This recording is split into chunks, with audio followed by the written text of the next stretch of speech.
camera set up, and did you get the guests? The Progressive Radio Network exists because this is the one forum that brings the camera's recording. It's ready to go, and I'm calling you guys right now. creative and dynamic minds on the We're planet. good to go. Join us each and every day, 24/7, Hi, Meg. on the Please speak Progressive with Radio Jim. Network. Your home. Hi, Jim. This is Katie calling from Progressive Radio Network. How are you? Mitch is going to get started really shortly, so I'm going to put you on hold, and he will be right with you, okay?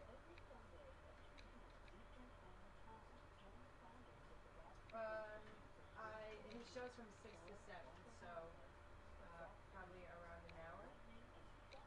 Okay? All right, thanks. Bye-bye.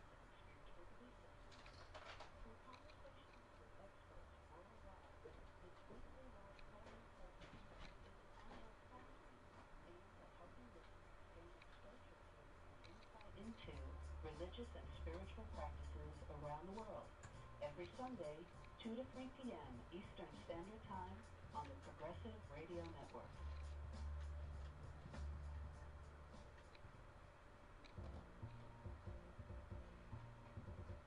You're listening to the Progressive Radio Network, your number one source for progressive commentary.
Hello and welcome back to A Better World. This is your host, Mitchell J. Rabin. I'm very glad you're joining us again today on Progressive Radio Network. And of all days, we are broadcasting on Passover. Why on this day, young man? Well, because it's important to couples who live all people from Egypt, say that's being described from the lower chakras, our lower nature, which is what our brain. So something like divination, and I believe this time as more than that, it's something we're all concentrating close attention. So yes, this born Jewish family is broadcasting on the first day. It's not that sunlight, so all is well in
Jim currently serves as the president of Wisdom University Graduate School, providing master and doctoral degrees in the world's wisdom traditions. The university has a refined pedagogy that combines deep intellectual depth with creative artistic expression. University courses are offered worldwide and are designed to catalyze what Plato called the enlargement of the soul. Garrison also serves as president of the State World Forum, and he was also appointed by Gorbachev to be the president of the State World Forum, of which Gorbachev himself is the enduring chairman. Jim has an interesting background as well, going back to the beginning. He was born in China of Baptist missionary parents and grew up primarily in Taiwan. After returning to the United States, he played college at Brown University, attended University of California, immensely fun, and then received magna cum laude in world history from St. Paul University. And no, that's not it. Then he went to Harvard Divinity School, where he received a double MTS in Christology and history of religion, and a PhD in philosophical theology from Cambridge. So that is a sketch of Jim Garrison, very sketch. He was also founded on the health side of the Radiation and Health Information Service and founder of East West Reach, and served as the executive director of the Esalen Institute for Soviet American Experiences. So that, as I said, here's a sketch. Some of his publications are Plutonium Culture, The Darkness of God, Theology After Hiroshima, The Russian Threat, Myths and Realities, The New Diplomats, Civilization and the Transformation of Power, America as Empire, and the soon-to-be published Climate Change in North America. So with that, it's a huge description. Jim, are you on the phone? Yeah. Excellent. What a pleasure to have you on the show. Thank you so much. Happy Passover. Well, thank you very much. To you as well. So this makes it a greater honor that we would convene on such a holy day. Let us see now. I wanted to ask you, because after reading this, I realized that sometimes I'm very reverent, and sometimes I want to balance that out with some irreverence. And as I read your background, having essentially a master's in Christology, I was wondering, it sounds like an academic study of Jesus Christ, and that seemed a little oxymoronic. Sharon, this is Could you Katie. first tell us a little bit about that? Good, how are you? Well, if you think about Jesus of Nazareth, probably no one, certainly in Western civilization, would have made a remark or even a Oh, question. okay, let me see if I can fix it. Thank you so much for calling us, okay? Very good. And Where's that Jason? seemed to me to be I don't know. an appropriate Jason? area to think through the kind of an juice? Yeah. enormous claim It's okay, thanks. who he was in nature, of his divinity or not. You don't want it? But in fact, You can have both, but I'll theology give it to you. Thank you. Are you leaving? Yeah, see you later. Have a good night. See you later. Jason, how do I get the audio in here? Where do I plug it in? At the headphones, right? Got it. I think this is fine now. It was just got unplugged. So now it should be. Oh, well, now it's like showing up. It was worth some time in an institution like Harvard to really explore, the phenomenon of Jesus of Nazareth. And, Indeed. So that's what. That's what that is. That's what I remember. I had an experience once where I was going driving to Northeast Washington. And this is before, and one of the reasons why I ended up going to the Divinity School to study Christology within the context of the history of world religions. Mm-hmm. I was driving to the Jesuit house where I was staying, and I was passing the National Cathedral, and way up on the top of the spire there was a blue light, and all of a sudden it struck me, that I was passing a mausoleum to a man that had died 2,000 years ago, and I actually stopped the car, and I thought about it for a long time. An academic study seemed to me for 2 years worth the time.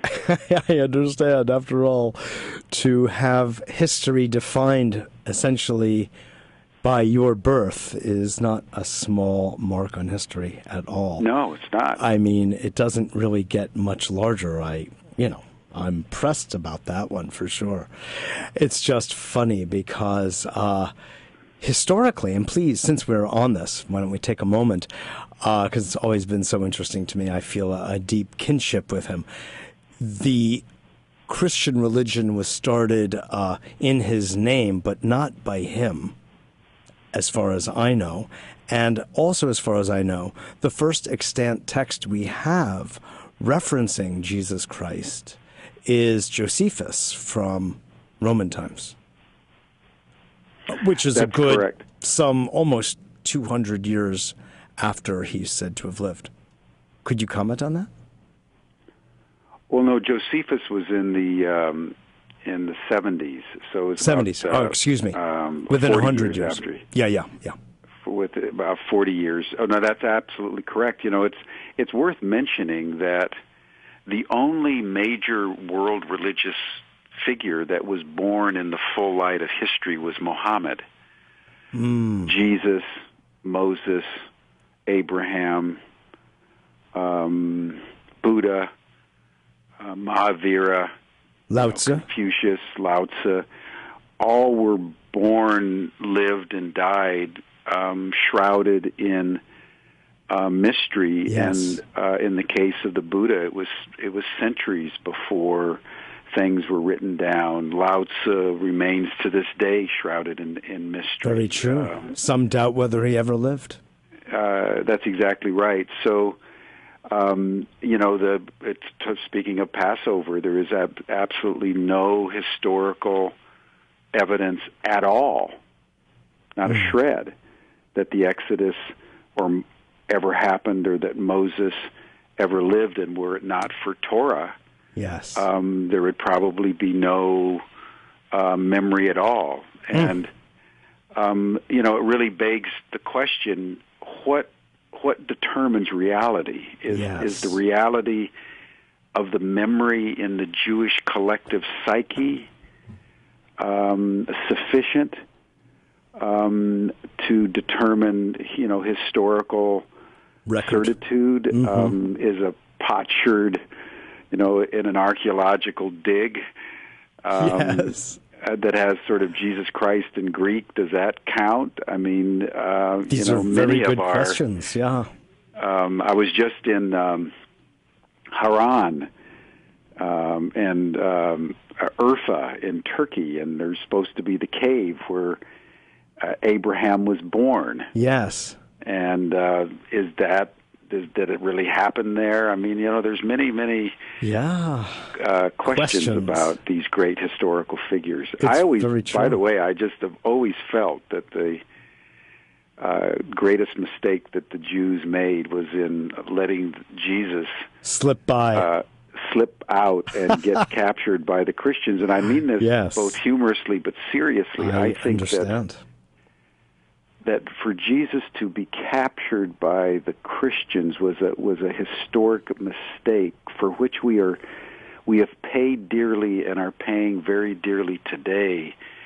I think the power that he represented needed to have been curated within an old culture where wisdom was beginning to take hold. And I think the Jews quibbled with him for ultimately small reasons.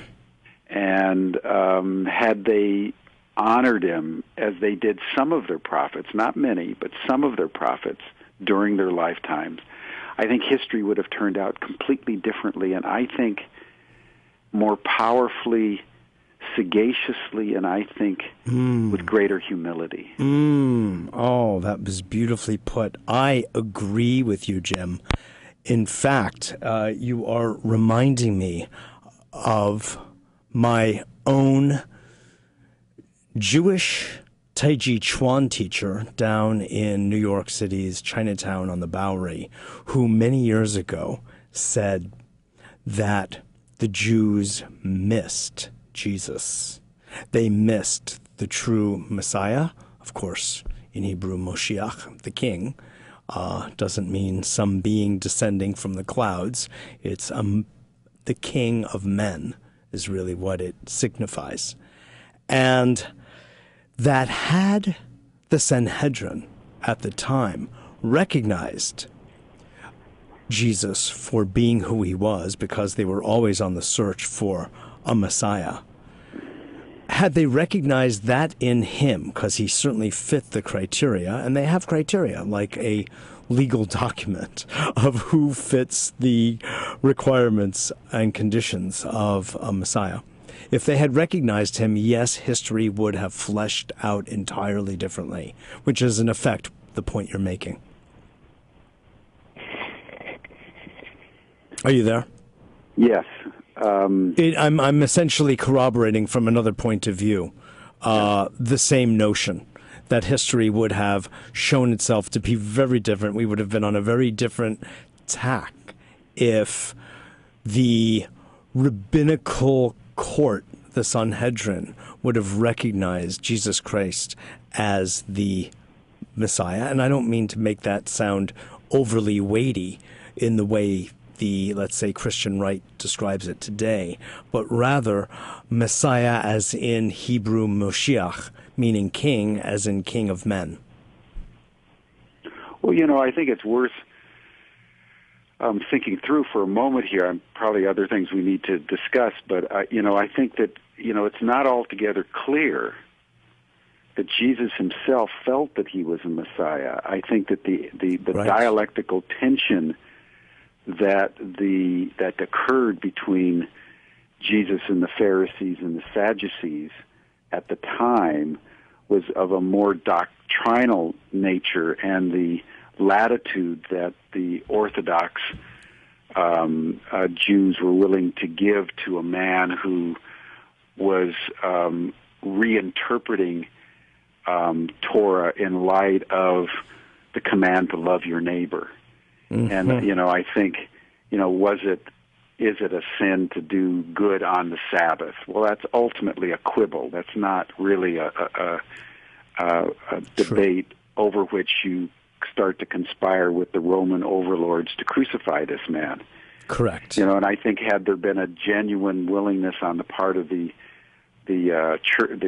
Jewish hierarchy to engage with him in a serious manner, I think he would have infused new life into Judaism right at a moment when it really needed it, and we could have avoided this entire, I think, ultimately spurious discussion about whether he was God or not God, or the Messiah or not God. I don't think he had any pretenses to be. I think that was something that emerged in the mind of those who had other motives at heart, much more having to do with the acquisition of power. Yes, economics and politics.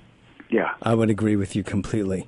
Well, actually, that last point, Jim, bears some relevance to a direction that I would like to steer this discussion. I just want to say, relative to your experience recently in Turkey, exploring that cave said to be the place, do you say, of Abraham's birth? Yeah. Is that what you said? I was just some months back in an area of China said to be the place of Lao Tzu's ascension. So, life is even fun. A little plaque where they say that Abraham realized monotheism. That's wonderful. It X should marks be. the spot. That marks the spot, right? It should be commemorated.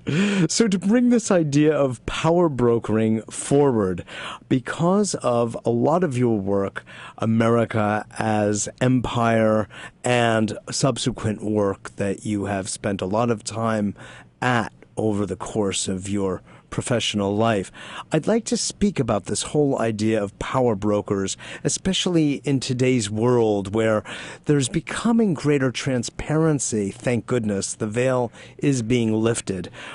But I would like to hear what you have to say about really the exchange of and negotiation of power. After all, you have been quite close to Mikhail Gorbachev for many years. You were serving as president of the State of the World Forum in conjunction with him. Could you speak a little bit about what it is you see, and then we'll go from there into where do you think we're going? Well, I mean, I think that the situation in the world today, I think, is one of very grim portent. And what I mean by that is that I think that after, 4 or 5 centuries now of the Industrial Revolution, we're putting so much carbon dioxide into the atmosphere that at a rate of about 100 million tons every 24 hours, that we're radically destabilizing the atmosphere through global warming. And we are changing the pH content of the oceans, which absorb 40% of the CO2 that we put up into the atmosphere. It goes into the oceans as well as into the atmosphere itself. It's acidifying. And I think that in terms of power, what we have is the American imperium at its last stages of ossification, where what you have taking place in the world right now is a classic example of an imperial structure in radical decline. A la Rome. Well, yes. I mean, just looking at it from a kind of a categorical point of view, if you look at any history of the rise and fall of empires, there's what historians call the imperial arc. Empires rise, they hold power for a certain period of time, and then they fall. There are no exceptions. So the only question that an empire has once it's reached its apogee moment is how long it's going to endure before it falls. And if you look back over history, empires... Are you referring to the work of Arnold Toynbee? Oh, yeah. I mean, if you look at his study of history, Okay. Jim will be back momentarily. Interesting. So it's the rate of decline, not whether there will be a decline, Jim is saying, but what is the rate of decline? Let me inform you all that you are listening to Mitchell J. Rabin on A Better World on Progressive Radio Network. You can always reach us at our website at www.abetterworld.net, where we are building a community of like-minded, and not always like-minded, but people who care about the world, who care about the earth, and want to make a difference. They want to get educated, and they want to participate. That's what A Better World is largely about, to educate, uplift, and inspire. So please become part of our world at A Better World.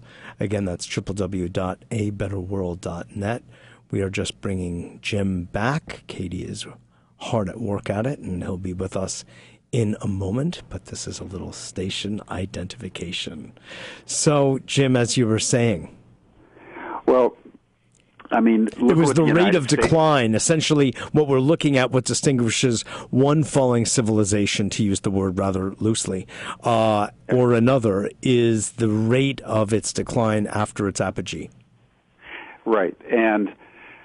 So if you look at what the United States, well, let's back up a moment, because this is a very important point for every single citizen of the United States.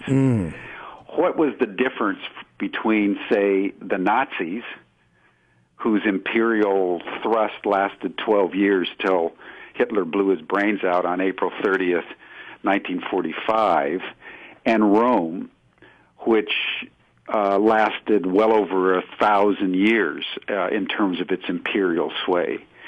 The Nazis concentrated all their imperial might in the army.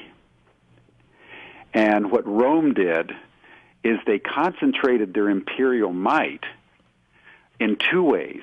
One, they had their legions, but they also built institutions that the conquered people fundamentally experienced as fair. There was one point in the Roman Empire in the 2nd century A.D. where one could travel from England to Germany to Spain, along North Africa, into the Eastern Mediterranean with one law, one language, and one coinage. That's a feat that has never been replicated even to the present day. Yes. And so it was the genius of the Romans was in building institutions that were experienced as fundamentally fair. Mm-hmm. Now, if you look at and Roosevelt, people and public serving. Yeah. In the New Testament, for example, there's the story of Paul being beaten and saying to the Roman centurion, listen, you can't do this. Here's my papers as a Roman citizen.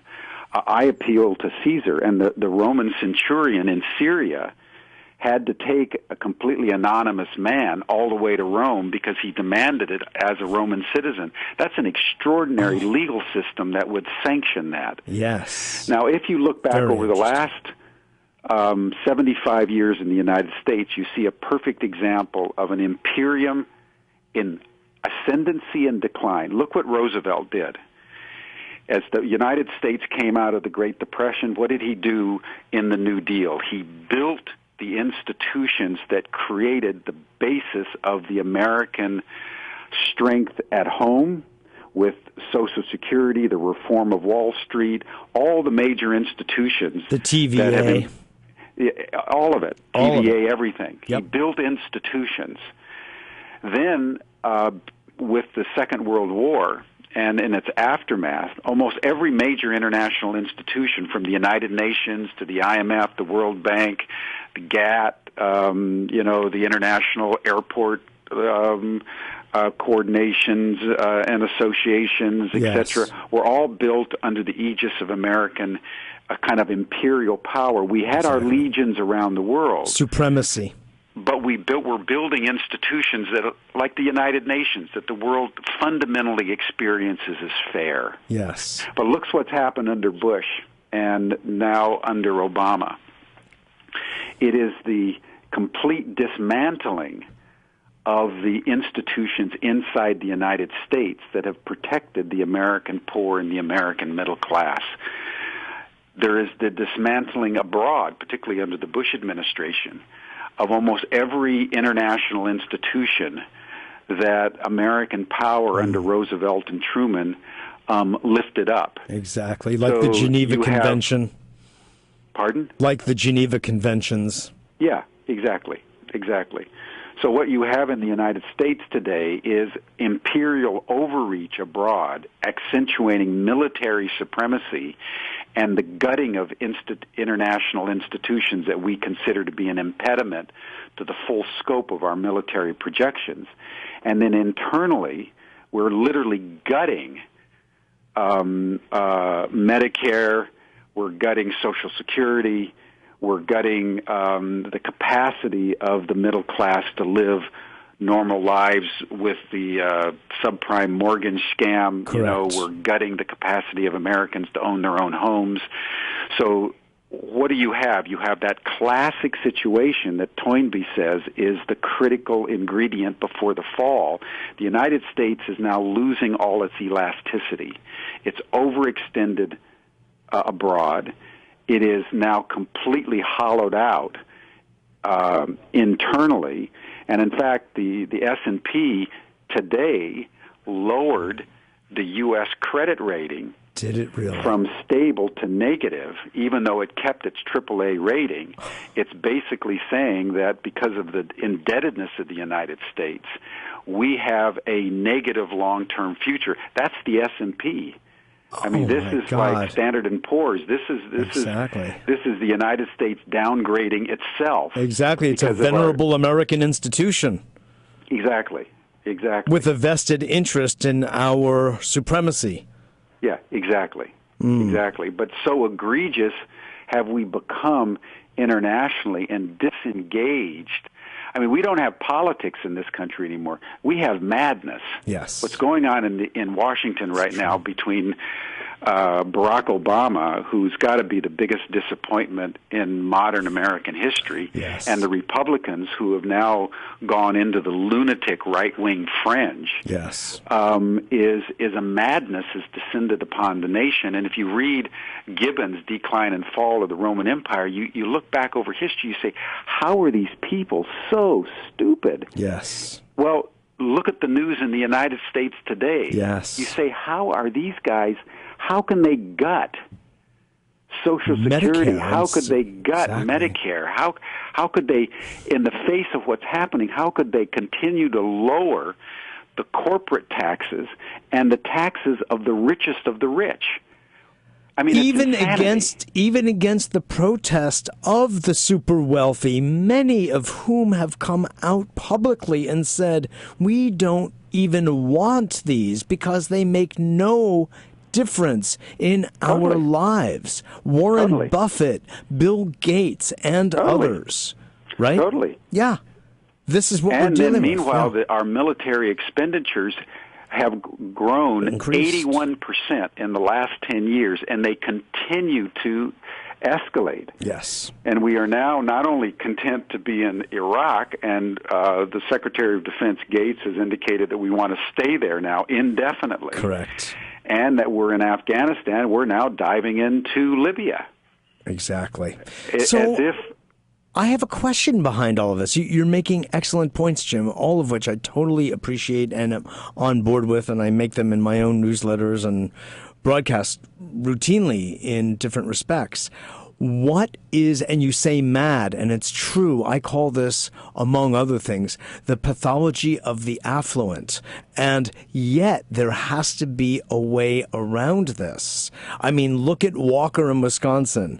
Look at Ryan in Congress. This, as you say, is a lunatic fringe. Who do they represent? And how are they really getting, besides the Koch brothers, and how are they really getting away with it? More than anything, what is the solution? I appreciate the historical perspective tremendously, and we have so much to learn from it. What can we, as Americans, and altogether largely humans, do at this point in time? Well, this may be a bit controversial, but I personally believe that we have passed the point of no return. And let me unpack that for a moment. I believe that the administration of Barack Obama was the last moment that America had to redeem itself. And I think that, as you remember, in 2008, Barack Obama rose up. We discarded Hillary Clinton, who was the obvious choice. We opted as Democrats for the audacity of hope. And everybody in the United States, I think, knew that radical social and political transformation was needed after 8 years of the egregious politics of George Bush, and the deceptions and the lies and the corruption of the American spirit at the hands of George Bush. True. And, in fact, the world was so enthusiastic that they basically awarded him the Nobel Peace Prize before he even took office. Such was the expectation of a Rooseveltian transformation of politics in America. And the fact that Barack Obama completely surrendered to the vested interests, sold out to Wall Street, sold out to the military, sold out basically to the vested interests and has not had a shred of any really meaningful reform, particularly on climate change or financial reform. I think from a historical psycho-historical point of view is the reason why we've gotten the Tea Party. Yes. When history zigs and it should have zagged, it causes a consternation in the polity. I mean, look at all the frustration on the progressive left. Look at the frustration on the right. There's now consternation in the land, and I think it's due ultimately. Oh, for some reason we're having some technical challenges here, but let me remind you all that you are listening to Mitchell J. Rabin on A Better World with our guest today, Jim Garrison. He's the president of Wisdom University and with a distinguished background in so many areas that have all, as you can tell, aggregate into a very learned gentleman with some very strong perspectives and outlining an historical perspective for us all, tracing the movements of empires that follow a certain historical cycle. And that's where we are right now, looking at the Obama administration, as you could almost say the last hurrah, the last choice, the last chance. He is saying, rather controversially, it's true, that America would have had to, would you say, redeem itself. Please go on, Jim. Yeah, so, when choices are made in one's personal life and when choices are made in history, you can't make a choice, make a decision, and go down the road and say, oh, wait a minute, I want to change my mind. Right. That's not the way the universe is constructed. And I think the demise of Barack Obama is going to now condemn. He may squeak. I don't think he deserves a second term. He may squeak by, but I think at least until 2016 now, the United States is going to be condemned to the politics of paralysis precisely at the moment when the world and the United States needed a new Roosevelt. Yes. It needs a decisive, visionary, transformational leader. So I think that when I say we've passed the point of no return, I think that what is now inevitable is a cascade of crises that are going to emerge probably out of the climate and the ecology that are going to devastate the United States and increasingly devastate the world, just like the earthquake, tsunami, and meltdown is currently devastating Japan. In the last 25 years, the number of extreme weather events has quadrupled. Greatly and accelerated. That's what global warming and climate change means. That's right. In effect, climate change is turning into climate shock. Mm-hmm. And in the face of that, every government in the world, led by the United States, is refusing to take any decisive action. That's correct. So the situation objectively is getting worse and worse. And meanwhile, all the U.S. government can do, like as you're seeing in Wisconsin, is hollow out the capacity of ordinary people to lead meaningful lives, break the unions, destroy Social Security and Medicare in this delusional politics called deficit reduction. It's interesting, Jim, that the Republicans, while I am so not interested in the polarity between these two, and I generally endorse Ralph Nader's perspective of twiddly-dee and twiddly-dum, you can hardly tell the difference between them, but now, because of this polarity around the budget issues and the union issues, there actually is a rather stark polarity going on that we're facing. Nonetheless, I like to tell my audience that I was not for an Obama White House. I was for a Dennis Kucinich White House, coupled with, interestingly, controversially, Ron Paul. And I had a very, exactly, you got it. I had a very I feel noble psychological impetus toward that because I don't like blue, I don't like red. I wanted purple. And I wanted to create symmetry from lateralization in the global American mind and melt those differences of Democrat and Republican into one single administration. I thought you'd appreciate that. But here we really are moving along a certain axis, if you will, which is suggesting that the politics of people, devastating and grim as you're making it clear that it is, I truly believe it is going to be really subordinated to a much larger picture having to do with our relationship to the earth herself. And I know that's a lot of the work you do at Wisdom University, and I believe is hinted in the title of your upcoming book, Climate Change in the Primordial Mind. And I get a sense that there is an indigenous wisdom that you are beginning to call forth that goes far beyond our absurd pathological politics and sense of self-importance, and a return, if you will, coupled with our current intelligence and technology and all of that, to come to another relationship altogether relative to our stewardship, something that I've been calling and is a chapter in my book called Sacred Stewardship, which I feel is the direction we must go in, and all world politics, all human activity will become subordinate to. Absolutely. Your comments? Yeah, well, I think there's a couple of points. One is that I think as you no doubt have been talking in terms of various programs that you've had, the issue of global warming and climate change is the human issue confronting the human race, in the face of which every other issue is marginal. True. I mean, we now have increased global temperatures over 1.5 degrees Fahrenheit. And so we've literally given the Earth a fever.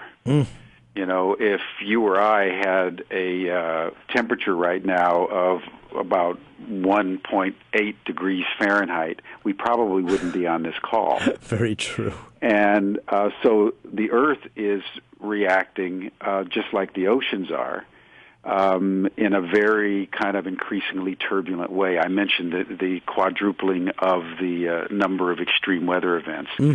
Another issue is the beginning of the rise of the sea levels. Yes. You know, if all the ice melted off of the two poles, the Antarctic and the Arctic and Greenland, sea levels would go up between 75 and 100 meters. Some government scientists are beginning to predict that by 2050, we're going to get sea level rises around the United States of at least 6 inches. So just imagine for a moment what it would mean if all the coastal cities on the west and east coast begin to be flooded. Yes. And where would those people, where would the 20 million people in metropolitan New York go? San Francisco, Los Angeles, San Diego, Houston, Washington, Miami, etc. There's 181 major cities around the United States coasts that comprise well over 50% of the U.S. population. So we're looking at basically the collapse of civilization as we know it. Then if in the face of that you've gutted all your social welfare agencies, you have, in going back to Toynbee, no elasticity left. Yes. And so this is a serious issue. Now, the second point that I think, again, as difficult as it is, must be made, is basically the issue that we've passed the point of no return. There's now so much CO2 being generated. The governments of the world have been so negligent in their responses that the amount of CO2 that's already in the atmosphere, well over 1.5 trillion tons, is causing the turbulence that we're experiencing today. And even if we stopped tomorrow morning, you would still have a rising crescendo of extreme weather events and earthquakes. There was a report just released 2 days ago saying that the climate change now is being associated with earthquakes, because when you have a fever in your body, everything starts to kind of tremble, and including the tectonic plates. Yes. And so we have to really get serious as human beings. That I believe that James Lovelock's prediction, he wrote the book Gaia, and is responsible for the Gaia hypothesis, now the Gaia theory. And he probably knows more about climate change than anyone I personally know, having studied the Earth's ecology, the atmosphere in particular, and also the oceans. And he predicts that if current trends continue, and no one, whether Barack Obama or President Hu in China or Sarkozy in France, there's not a single major world leader on the stage today that's doing really anything to stop the radical increase in our CO2 emissions. He believes that by 2100, roughly 80% of the human race will have been killed off or have died off by three interrelated factors. One, climate catastrophes. Two, the spread of infectious diseases. And three, the conflicts and wars that will ensue because of the massive migrations of people. And the demand for water. And the demand for water, absolutely.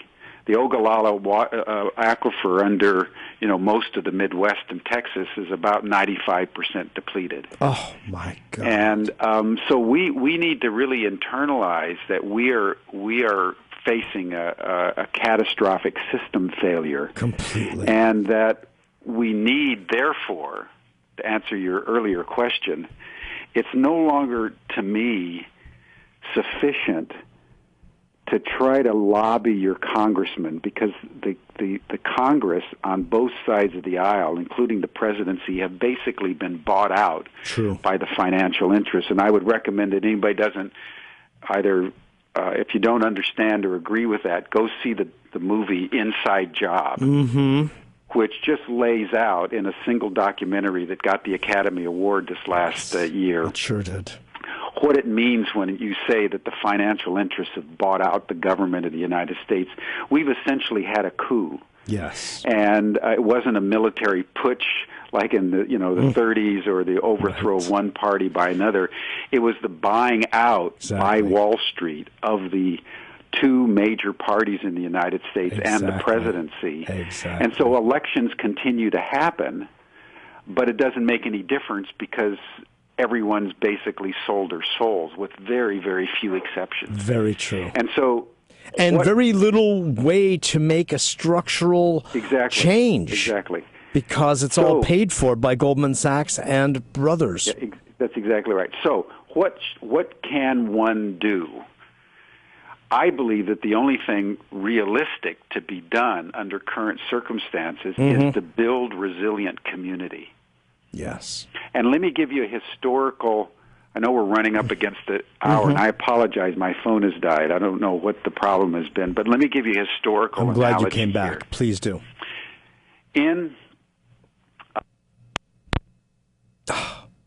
Right at the moment of a historical analogy, which will really help us come to greater grip with this truly devastating situation that you regular listeners know we address routinely, not as articulately as Jim Garrison is doing here today, but certainly richly, and I would dare say poignantly. Why? Because we must face these deep issues. We must. Oh, I dance around the edges of them with a little lightness and humor, and I think about Robin Williams' great line of what we're facing here is not global warming, but global grilling. And I personally think humor is one of the chief ways we're going to wiggle out of the situation, because sobriety doesn't really seem to do it. Jim, please continue with that poignant comment.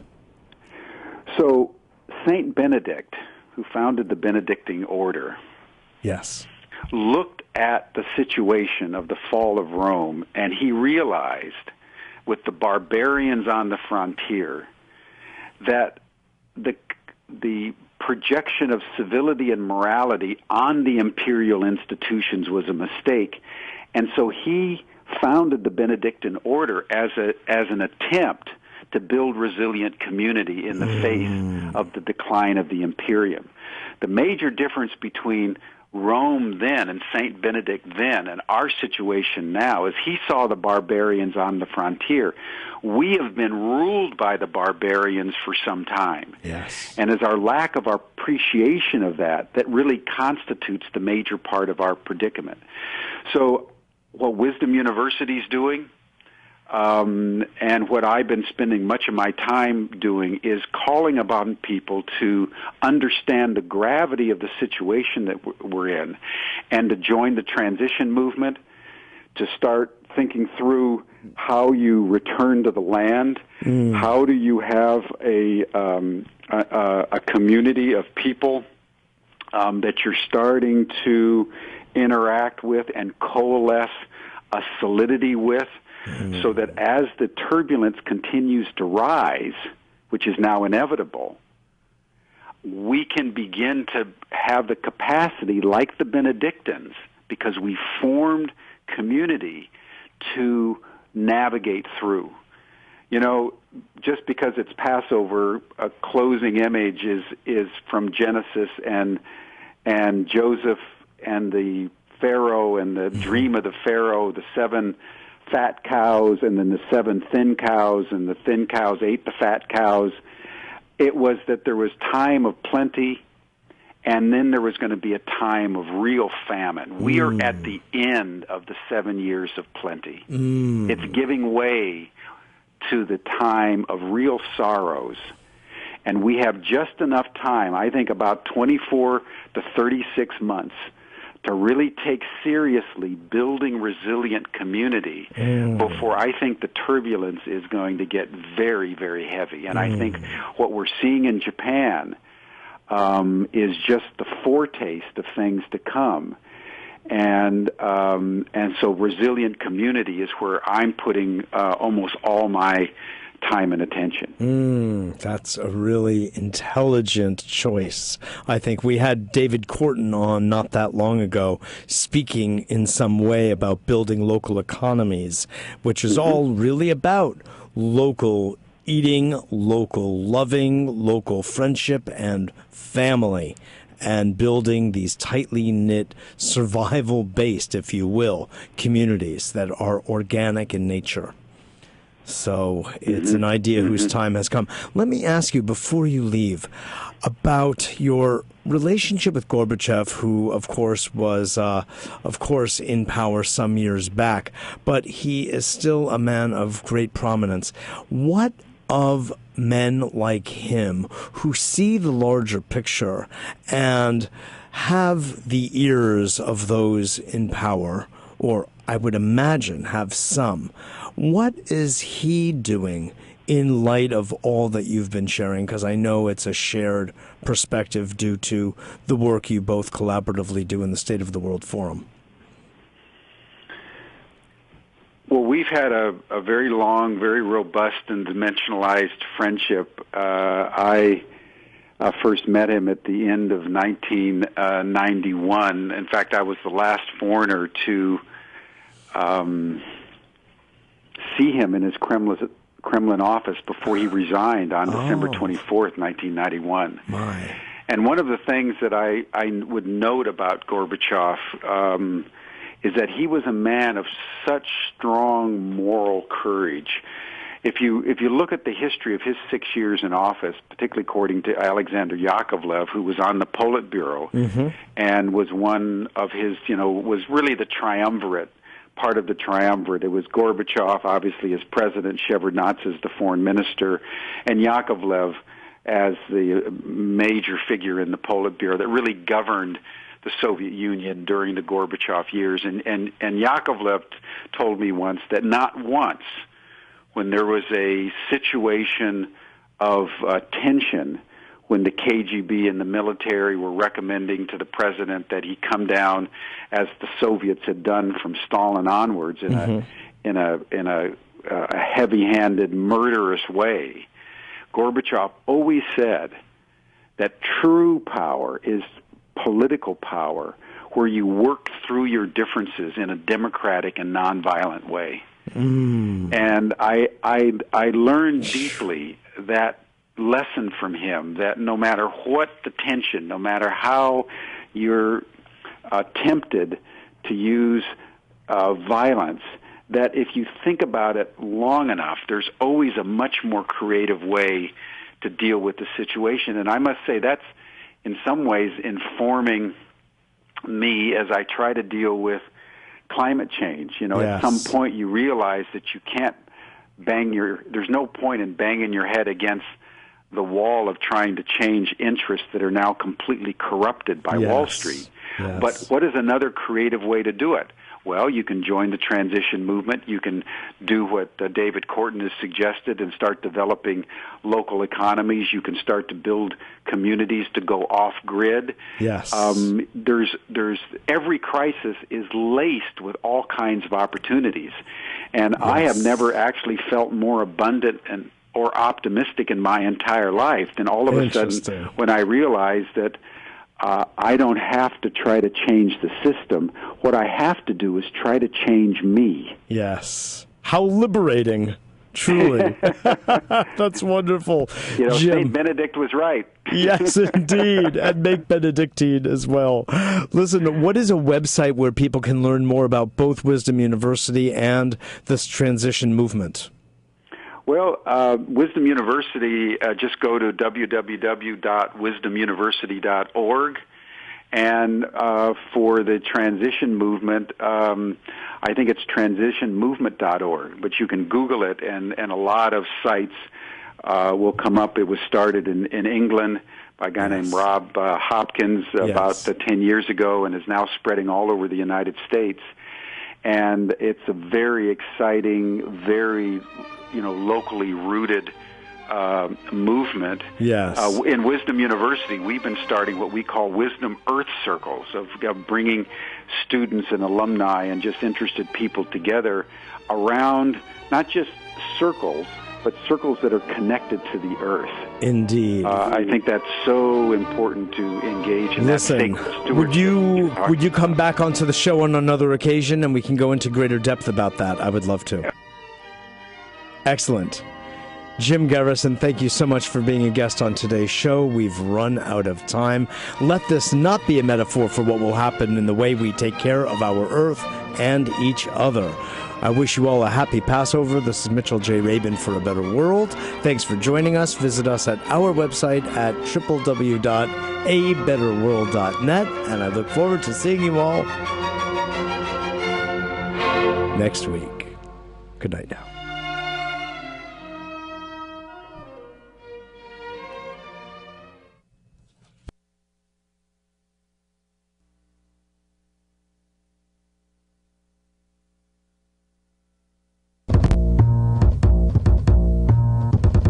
You are listening to the